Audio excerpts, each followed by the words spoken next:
The story you are about to hear is true, a tale of love, betrayal, and revenge. Could a sister ever wish for her sibling's death? Or could a woman desire to be with her own sister's husband? Prepare to be shocked by what you're about to hear. But be ready for anything in this story, because nothing is as it seems. On a quiet suburban street in Atlanta, Georgia, the lives of two neighboring families were about to become intertwined in the most devastating way. Rachel Moore, a 32-year-old woman with sharp features and a deep sense of responsibility, had always prided herself on keeping a clean and stable household. She had been married to Henry Moore for 6 years, a hard-working, blue-collar man who spent most of his days at the factory. Their life seemed perfect from the outside, but beneath the surface, Rachel was growing increasingly dissatisfied with her marriage. Henry, though a good man, lacked the passion she craved. Next door, a strikingly handsome Terrence Walker, an African-American man in his mid-30s with a mysterious aura, had recently moved into the neighborhood. Unbeknownst to the quiet street, Terrence was the head of a powerful criminal organization, though he maintained the guise of a wealthy, self-made businessman. His charm and air of danger drew people to him, and Rachel was no exception. She found herself irresistibly attracted to him, despite knowing the dangers. It started with casual encounters, passing each other at the mailbox, exchanging small talk. Soon enough, those brief moments became stolen glances and lingering conversations. Eventually, it evolved into a full-blown affair, one that Rachel both hated and craved. She knew it was wrong, but Terrence awakened something in her that had long been dormant. What Rachel didn't know was that her younger sister, Laura Jenkins, had been watching closely. Laura, 29, was the polar opposite of her sister, adventurous, bold, and more than a little reckless. She had always resented Rachel for marrying Henry, the man Laura had secretly loved since they were teenagers. For years, Laura had buried those feelings, but now, with the affair unfolding in front of her, she saw an opportunity. Laura's mind whirled with jealousy and anger, but she was cunning. She approached Henry one evening, subtly planting seeds of doubt about Rachel's faithfulness. "I don't know, Henry. Rachel's been acting strange lately, hasn't she? Always out late, always busy. Don't you ever wonder where she's going?" she'd say, her words laced with feigned concern. Henry, a man of few words, brushed it off at first, but the doubt lingered. One night, Laura confronted Rachel. She had followed her sister to a motel where she met Terrence. Laura watched from a distance, her heart pounding with rage and envy. When Rachel returned home, Laura cornered her. "I know what you've been doing," Laura hissed, her eyes gleaming with fury. "With Terrence. You think I don't see the way you sneak around? You think I won't tell Henry?" Rachel's face paled. "You can't," she whispered, her mind racing with panic. But Laura wasn't done. "Oh, I won't. If you do something for me," Laura said, her lips curling into a sinister smile. "You see, I've been in love with Henry for years. You don't deserve him. If you don't step aside, if you don't leave him, I'll tell him everything. I'll destroy your marriage, Rachel." Rachel, trembling, realized the depth of her sister's hatred. But more than that, she feared losing everything: her marriage, her life, her reputation. She didn't want to be with Henry, but she couldn't bear the thought of the scandal. Terrence, though, was a man of action. When Rachel confided in him, he saw an opportunity. "We can make this go away," he said smoothly. "Laura's a threat, but she doesn't have to be." Rachel was horrified. "What are you saying?" "I'm saying," Terrence replied, his voice low and dangerous, "that sometimes you have to eliminate the problem." At first, Rachel balked at the idea, but the more she thought about it, the more she realized Terrence was right. Laura was a loose cannon, unpredictable and vindictive. She knew too much, and now she was blackmailing Rachel with her own marriage. A plan was set in motion. On a cold November night, Laura was lured to Rachel's house under the guise of a family dinner. Henry had been called to work late, leaving the two sisters alone. Laura arrived with a smug look on her face, confident that she had the upper hand. But as the evening wore on, Rachel became increasingly anxious. Her hands trembled, her mind spinning with thoughts of betrayal and fear. Then, without warning, Terrence appeared from the shadows. He moved swiftly, his imposing figure casting a long shadow over the two women. Laura's eyes widened in horror as she realized what was happening, but it was too late. Terrence's hand was around her throat before she could scream. "Rachel, please!" Laura gasped, clawing at her sister's arm. But Rachel stood frozen, her heart pounding in her chest. Terrence's grip tightened, and within moments Laura's body went limp. The room was silent except for the sound of Rachel's ragged breathing. She had done it. She had gotten rid of her sister, but at what cost? As Laura's lifeless body lay on the floor, Rachel's mind reeled. She had never wanted this. She had never wanted her sister dead. But Terrence had made it seem like the only option. He assured her that everything would be fine, that they would pin the murder on Henry. After all, who would believe anything else? In the days that followed, the plan unfolded perfectly. Henry returned home that night to find his wife in tears, the body of his sister-in-law lying cold in their living room. Rachel, distraught and sobbing, told the police that Henry had come home in a drunken rage, accusing Laura of betrayal and attacking her in a fit of jealousy. Henry, stunned and confused, was arrested on the spot. The evidence was stacked against him. The murder weapon was his own kitchen knife, and Rachel's testimony was airtight. The trial was swift. Henry was convicted of murder and sentenced to life in prison, his pleas of innocence falling on deaf ears. But the nightmare didn't end there. Terrence had played his cards perfectly. With Henry out of the way and Rachel in his debt, he moved in to claim everything, their home, their savings, their entire life. Slowly, he began to siphon off the couple's assets, transferring money to offshore accounts and using his criminal connections to cover his tracks. Rachel, devastated by guilt and fear, found herself trapped in a web of deceit she could never escape. She had lost everything, her husband, her sister, and now her soul. In the end, Terrence left Rachel with nothing. He vanished into the night, leaving her alone in the empty shell of the life they had destroyed together. And as the years passed, Rachel realized that the true cost of her betrayal was not just her sister's life, but her own. Rachel's life had become an endless void, filled with shadows of guilt and regret. Each morning she would wake in her cold, empty bed, the echo of her sister Laura's last moments reverberating in her mind. The house that once felt warm and comforting now felt suffocating, its walls a constant reminder of everything that had gone wrong. No matter how much time passed, Rachel couldn't forget Terrence's cold manipulation, Laura's pleading eyes, or the overwhelming weight of her own actions. Her choices had led her here, to a life of isolation and despair. The town of Atlanta had long moved on, or at least that's how it seemed. The Moore family tragedy was once the topic of every whispered conversation, but now those whispers had faded. Rachel was left alone in the wreckage of her life, a prisoner of her own guilt. The town may have forgotten, but Rachel hadn't. Every step in the quiet house reminded her of the moments leading up to Laura's death. Every sound, a ghost of what used to be. Terrence had disappeared, along with all her money and assets. He had walked away without a trace, leaving her to deal with the aftermath. Rachel turned to alcohol to numb the pain. Each sip brought a fleeting escape, a brief moment where the guilt wasn't as loud, where Laura's face wasn't at the forefront of her mind. But when the alcohol wore off, the memories would crash back, even harder than before. She'd see Laura's lifeless body on the floor, the blood pooling around her, the look of terror frozen in her eyes. Rachel would relive the final moments over and over, trapped in a nightmare that had no end.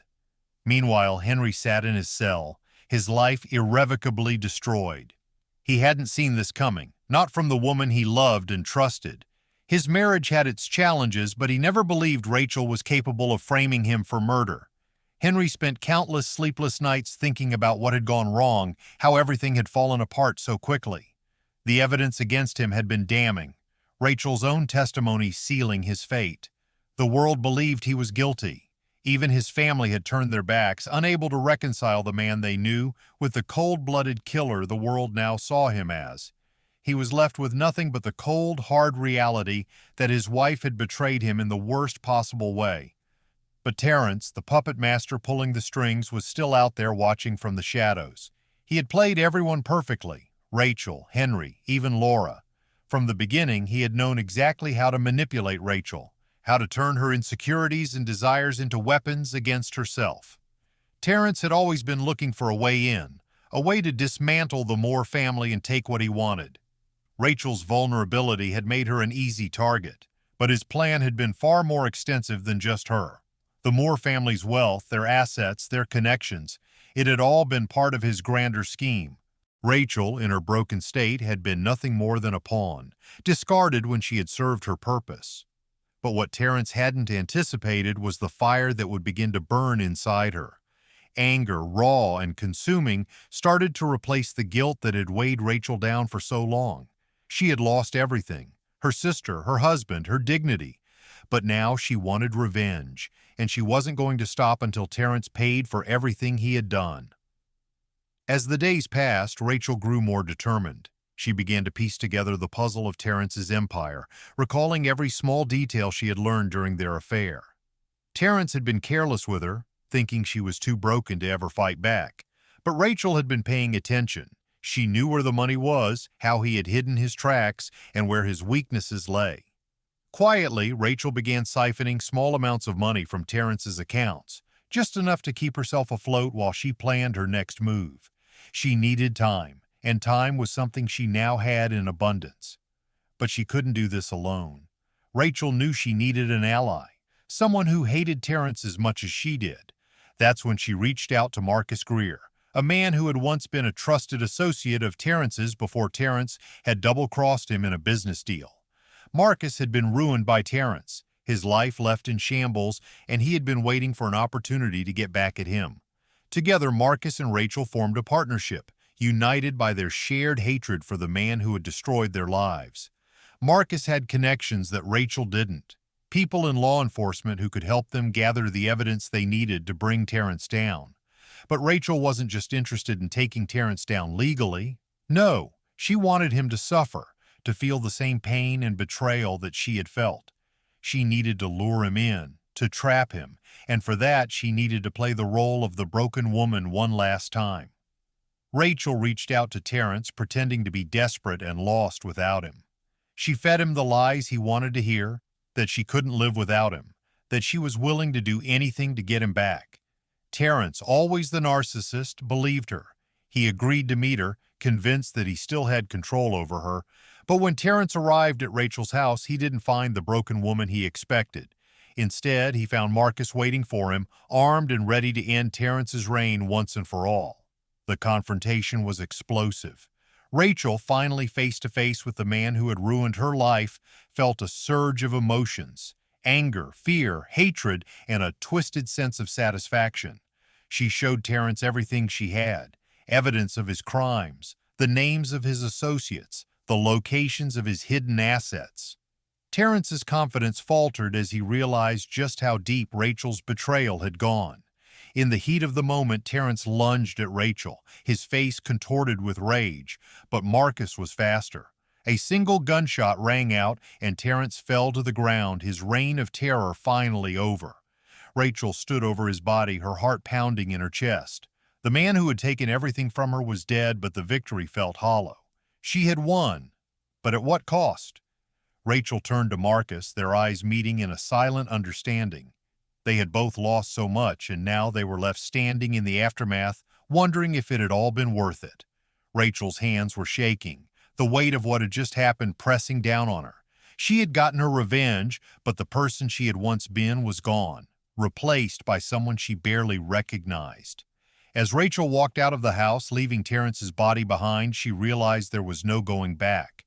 The world outside felt different, colder, emptier. The life she had once known was gone, and now she had to face the consequences of the choices she had made. Rachel stood in the cold night air, her breath forming misty clouds as she stared back at the house that had been the center of so much pain. The house where everything had unraveled, where secrets had come to light, and where Terrence's life had ended. She felt no triumph, no satisfaction, just an emptiness that seemed to stretch for miles. Marcus stood beside her, silent, his face hard and unreadable. Together they had dismantled a criminal empire, brought a monster to justice, and yet the victory felt incomplete. Rachel's mind raced with conflicting emotions. She had been through so much, betrayal, guilt, anger, but as she stood there, she realized the hardest part was just beginning. She had won the battle, but now she had to live with what she had done. The blood on her hands felt permanent, a stain she couldn't wash away, no matter how hard she tried. She had lost everything she once held dear, her sister, her marriage, her innocence, and the future felt uncertain, filled with shadows of her past choices. Marcus watched Rachel in silence, sensing the weight of her emotions. He had his own demons to face. This wasn't his first time taking a life, but there was something different about this one. Terrence had been a dangerous man, a manipulator, and a criminal mastermind, but killing him hadn't brought the sense of closure Marcus had hoped for. They were both survivors now, but at what cost? "What's next for you?" Marcus finally asked, breaking the silence. Rachel shrugged, her eyes still fixed on the house. "I don't know," she admitted, her voice hollow. "I've spent so long chasing revenge, I don't even know who I am anymore." Marcus nodded, understanding all too well the feeling of being lost in the aftermath of violence. "You're not the same person you were before," he said quietly. "None of us are." Rachel sighed, running a hand through her tangled hair. "And now? Now that Terrence is dead, what do I have left?" It was a question neither of them had an answer to. The money Terrence had stolen, the assets he had hidden, none of it mattered anymore. Rachel had been consumed by her quest for revenge, and now that it was over, she realized there was nothing left to fill the void. She had sacrificed everything, her morality, her identity, even her sanity, to bring down Terrence, and now all that remained was a broken woman standing in the cold night, wondering if any of it had been worth it. Marcus, sensing her inner turmoil, turned to face her. "You've been through hell, Rachel, but you're still here. That counts for something." She scoffed, shaking her head. "Yeah? And what now? I can't go back to my old life. I can't face Henry, can't rebuild what's been destroyed. I have nothing left." Marcus didn't push her.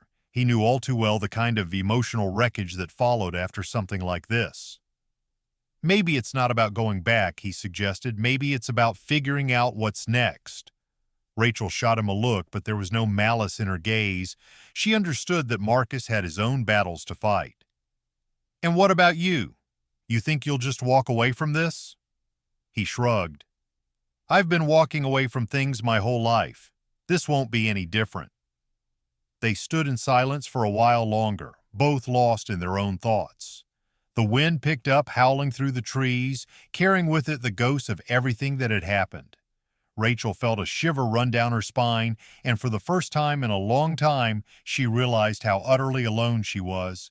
Terrence had been the catalyst for so much destruction, but in the end, it was her own choices that had led her here. "You're right," she said finally, her voice barely audible over the wind. "I'm not the same person I was before." Marcus didn't respond. He didn't need to. The truth was, they were both irrevocably changed, shaped by the violence they had seen and the decisions they had made. Rachel took a deep breath and turned away from the house. "I need to disappear for a while," she said, her voice steadier than before. "Figure out who I am, what's left of me." Marcus nodded, understanding. "Do what you have to do, but don't lose yourself in the process." With that, Rachel walked away, leaving the house and everything it represented behind. Marcus watched her go, knowing that their paths would likely never cross again. They had shared a common enemy, but now that Terrence was gone, there was nothing left to bind them. Rachel didn't look back as she disappeared into the night, her footsteps growing fainter with each passing second. She had no idea where she was going, no idea what the future held. All she knew was that she had survived, and for now, that would have to be enough. As she walked, the weight of the past began to lift, if only slightly. The memories would never leave her, the guilt would never fully fade, but somewhere deep inside, Rachel knew she had the strength to keep going. She had lost everything, but she was still alive, and that meant there was still a chance, no matter how small, to rebuild, to find something new. For now, that was all she could ask for. Rachel had disappeared into the night, but the chaos and destruction she left behind would not fade so easily. Months passed, and the small town that had once been consumed by whispers of her affair, her sister's death, and Henry's wrongful imprisonment began to move on. The media had reported Terrence's death as an unsolved murder, though no one in the town cared much about the demise of a man who had been so deeply feared and loathed. To the outside world, the story of Rachel and her betrayal had faded like a distant memory. But Rachel had not vanished completely. After months of lying low, moving from one small town to the next, Rachel had learned how to disappear. She had left behind the life she knew, but the bitterness and betrayal continued to haunt her. It was in her final days of running that she realized something important. She wasn't going to live out the rest of her life in fear and regret. She had one more move left, one final piece of her plan to play out. She wasn't done. Not yet. In the weeks leading up to her disappearance, she had learned more about Terrence's empire than she had let on to Marcus. The criminal underworld he had controlled stretched further than anyone knew, and while Rachel had helped dismantle parts of it, there was one final secret she had kept for herself. A bank account. Buried deep within Terrence's hidden assets was a fortune, one that could either destroy everything or give Rachel a new start. Rachel had no intention of fading away like a ghost. She wanted her revenge to last. She wanted to control what was left of the empire Terrence had tried to build and destroy it from within. But to do that, she needed to go back to the very heart of the chaos, back to the man who had unwittingly helped her escape, Marcus. One night, without warning, Marcus returned to his rundown apartment to find Rachel sitting in the shadows, waiting. She looked different, more hardened, more calculating, but her eyes held the same fire he had seen when they took down Terrence together. "I need your help again," Rachel said coldly, her voice steady.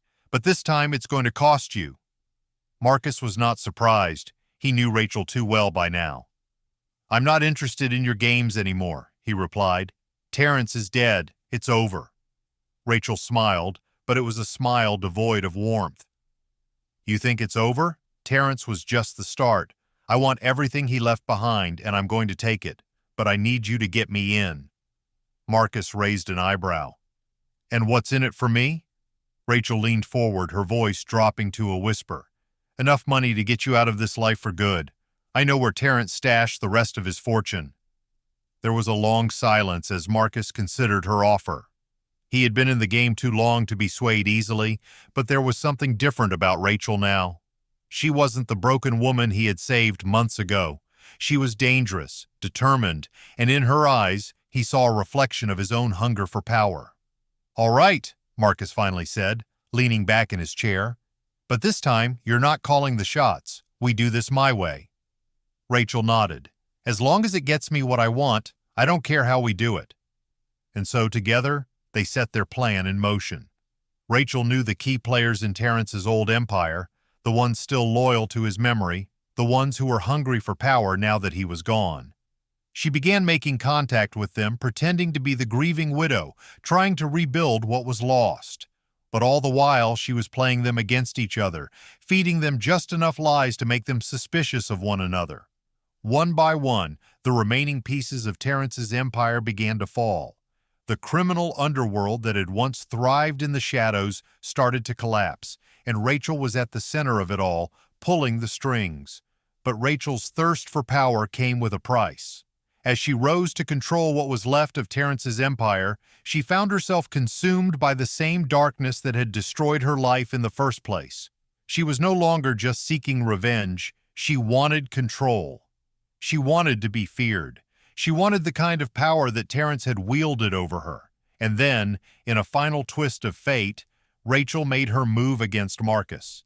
He had always thought he could control her, but he had underestimated how far she was willing to go. One night, just as they were about to secure the last of Terrence's fortune, Rachel turned on him. They met in an abandoned warehouse, the final location where Terrence's hidden funds had been stored, but instead of splitting the money, Rachel shot Marcus in cold blood, leaving him to die alone on the cold concrete floor. With Marcus gone and the last of Terrence's enemies dealt with, Rachel stood victorious. She had everything: Terrence's money, his power, his connections. But in the end, as she looked down at Marcus's lifeless body, she realized that the victory felt hollow. Rachel had lost herself along the way. She had become the very thing she had once despised. She was alone, powerful but isolated, haunted by the ghosts of her past. The revenge she had sought had consumed her, and now she was left standing at the top of an empire built on lies and blood. In the end, Rachel walked away from the warehouse with a heavy heart, knowing that there was no going back. The world she had known was gone, replaced by one she had created, a world of shadows and betrayal. But as she disappeared into the night once more, this time there was no looking back. Rachel had won, but the cost of her victory was everything she had once held dear. And now, with nothing left but the empire of lies she had inherited, she would rule it, cold and alone, knowing that in the end, she had become the monster she had fought so hard to destroy. The last vestiges of her old life were gone, and Rachel Moore, the woman who had once been, was no more.